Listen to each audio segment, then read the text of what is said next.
In today's video, we're going to be taking a look at multiple severe weather events and multiple potential snowstorms in the eastern United States. Let's just take a look at things, and we're diving in towards this evening time, and what we have is a Arctic blast that is right on the fringe of heading into the eastern states, already impacting areas like the northern plains, upper Midwest, and Great Lakes. This is just going to expand further southward and further eastward as we have a very major ridge out west. As far as current storminess, we do have a little bit of activity here in the southwest, especially the Four Corner states, where there is some rainfall in the lower elevations and snowfall in the higher elevations. We're also dealing with some thunderstorm activity across the deeper south, like Texas, Oklahoma, Arkansas, and Louisiana, where I think we either have a slight risk or an enhanced risk today. So be safe out there. There's definitely some severe weather happening here, especially across Texas, but also those surrounding states, as I mentioned.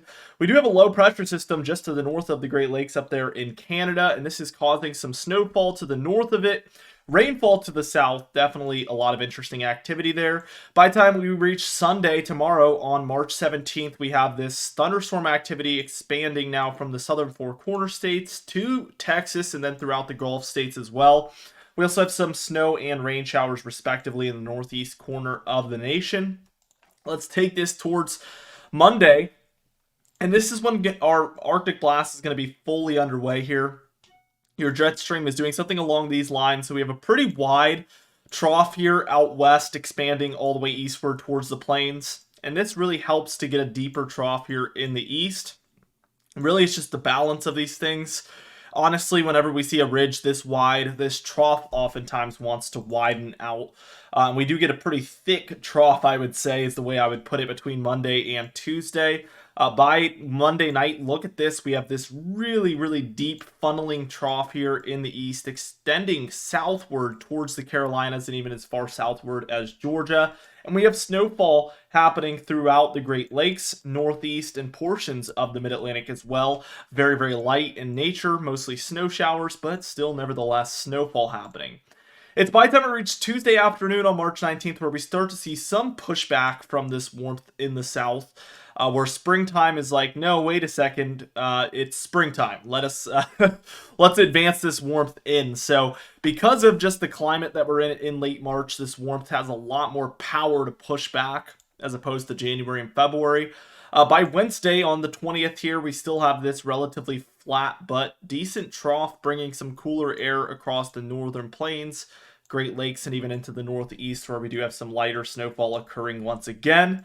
Let's take a look at Thursday here on the 21st here of March, and we do have some snowfall occurring for the upper Midwest and northern plains here. Still have a pretty decent ridge here out west. Nothing crazy, but it is there. And then some thunderstorm activity again for the deeper south and the kind of Gulf states there. By the time we reach Friday, what we have happening is some snowfall still in the northern plains, a little bit of thunderstorm activity for the deeper south, but not quite as much as we've been seeing.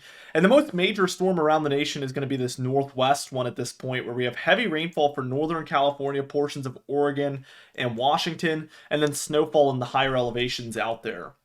Let's take a look at Saturday here on March 23rd, and this is the big turning point. We have lots of snowfall, colder air moving onshore to the northwest, and a 999 millibar low pressure center over Idaho.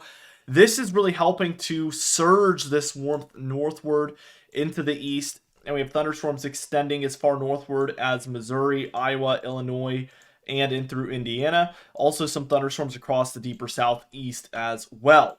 By the time we reach Sunday, this is when we get more major storminess, both in the form of this snowfall out west, which is extremely expansive throughout the Sierra Nevada, Cascades, Rockies, and Northern Plains. Very far stretching snow event here for the west. We do have a stronger, I say stronger because it's not necessarily very strong, but it is stronger than a lot of the storms that we've looked at prior to this. 1,003 millibar low pressure center off the southeast coast. And then we also have a much stronger 991 over eastern Colorado. Already some thunderstorm activity beginning on the eastern end of things. Again, we have this wintry activity to the north and west of that low, however. As we approach the overnight hour, and especially as we reach towards Monday afternoon, what we have is a stronger low back over Colorado, a weaker low here over Iowa, and this is really forming thunderstorm activity in a linear form. As you can see, there's just a line of these thunderstorms all the way from Texas and Louisiana northward towards Minnesota and Wisconsin. So another pretty far stretching severe weather event perhaps on the way. Also, look at how major this trough is out west. I mean, that is deep, deep stuff there. And then we have this really expansive ridge over the east now because of it. So we see something like this setting up with even a coastal low along that line. Now, again, this is going to be a negative PNA. That's a major trough out west, and all that means is cold in the west. Negative PNA is cold in the west. Positive PNA is warm in the west.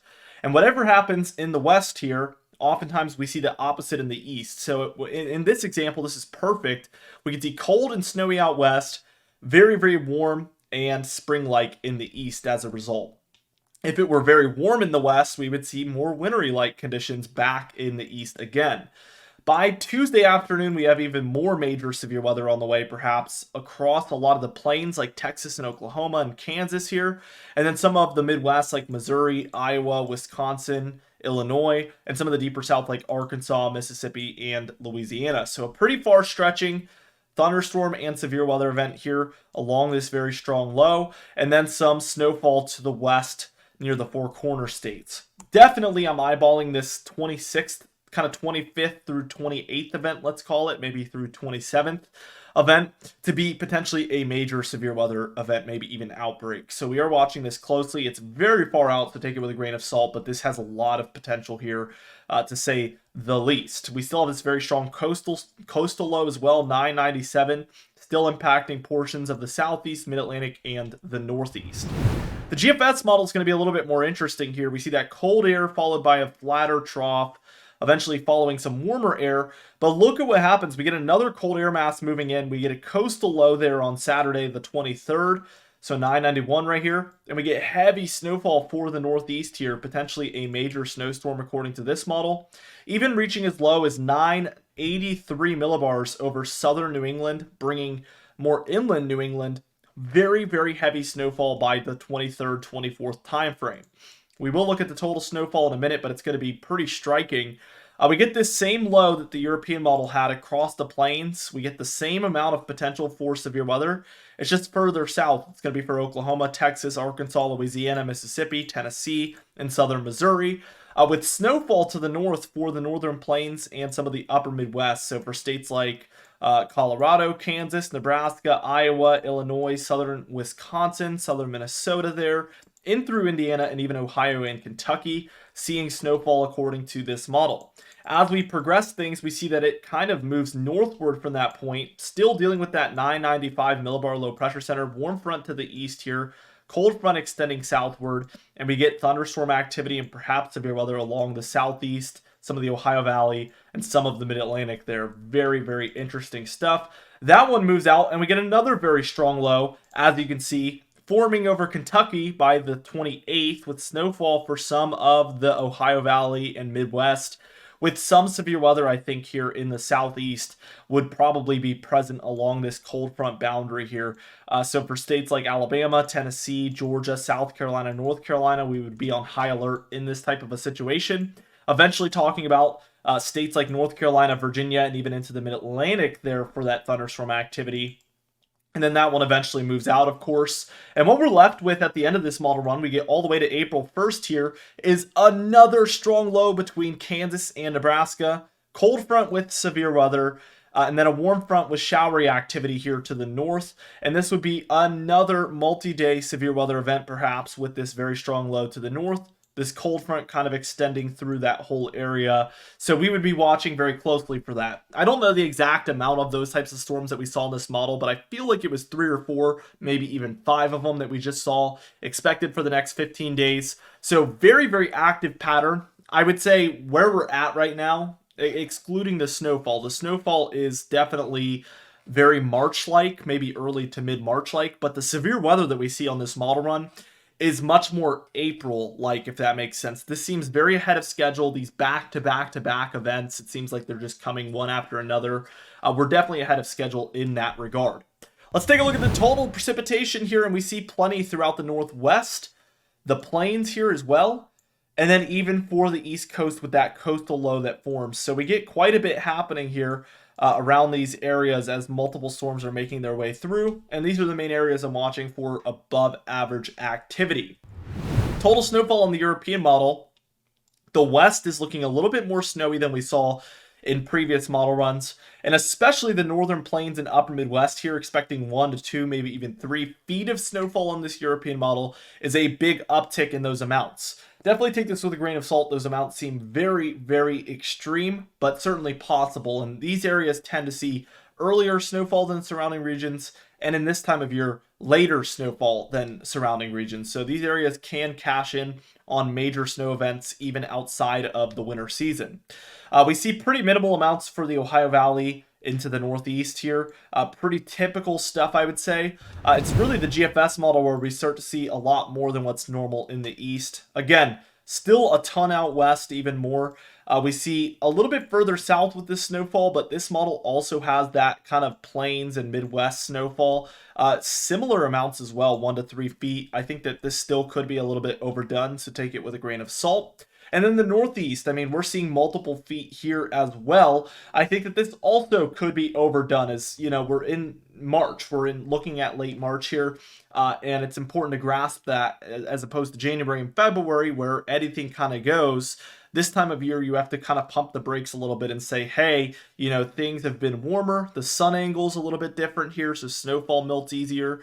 Among other things, with these frequent warm-ups and frequent cooldowns, I'm a little bit skeptical about heavy accumulation being easy to come by because of multiple factors. And some of you have even pointed those out in the comments as well, which is definitely a good observation. It's going to be a little bit harder to come by. But of course, if these mounts were hypothetically if they were hypothetically accurate, let's say, so 2 to 3 feet of total snowfall, I would say that, you know, at least a foot of that would accumulate likely. So still very, very major amounts, but probably even more than that. If we were to see 20 inches of snowfall, I would say that we're looking at 12 to 15 inches. So it definitely depends on a lot of factors, but I think that we would see less than the total snowfall here, which isn't accounting for accumulation. This is just the snow that falls out of the sky. So basically, we're left to kind of math it out with what would actually accumulate and what wouldn't. I think considerably less would accumulate than if this were January or February. Obviously. Temperature pattern. Let's dive into it. And we see warm air that is present, but we get this deep Arctic blast that moves in basically from Monday, Tuesday, Wednesday, and then we get kind of a second round of it for Wednesday, Thursday, Friday, and then Saturday we finally see some warmth pushing back, and that lasts through Sunday, Monday, Tuesday, where a lot of that cold is directed back towards the west. As we've mentioned, we move kind of back into a negative PNA pattern, and this allows for this warmth to just surge here in the east. So a lot of interesting things happening. There's a lot of balance at play here, which is oftentimes how it is in the winter time as well. But we're seeing these frequent let me try to kind of put it in motion here so we can see, but we're seeing warm up, then big cool down with storms along it. Then a warm-up, brief warm-up there, followed by another big cool down, so you can expect kind of some storminess along that. Then we get that warm-up followed by a cool down that's trying to move in, and I would expect activity to be building in between that boundary there. So the more temperature switches we see this time of year is likely going to translate into extra activity, and that's probably why we're in more of like an April type pattern, because we're seeing this very progressive changes and violent switches between the temperatures as winter is kind of battling with summer, and that's what springtime is. So definitely very, very interesting pattern we're in. We're just a little bit ahead of schedule with this. Everything this year seems ahead of schedule. We've seen ahead of schedule severe weather, you know, ahead of schedule warmth. The Atlantic for the hurricane season, we uploaded a video on that just a couple of days ago as well. The Atlantic is also well ahead of schedule, months ahead of schedule. Many areas dealing with far above average temperatures in the Atlantic. So everything is like multiple weeks to even a month or two ahead of schedule, which is crazy. So I'm very curious to see what's going to happen over the next couple of months. In April, May timeframe, is it going to be like June? There's really no telling. So we're going to walk through it together. We do upload every single day, so be sure to subscribe. You can even hit the bell icon for daily notifications when we upload, so you never miss one. Be sure to like the video if you did enjoy it, leave a comment down below, and I'll see you guys in the next video.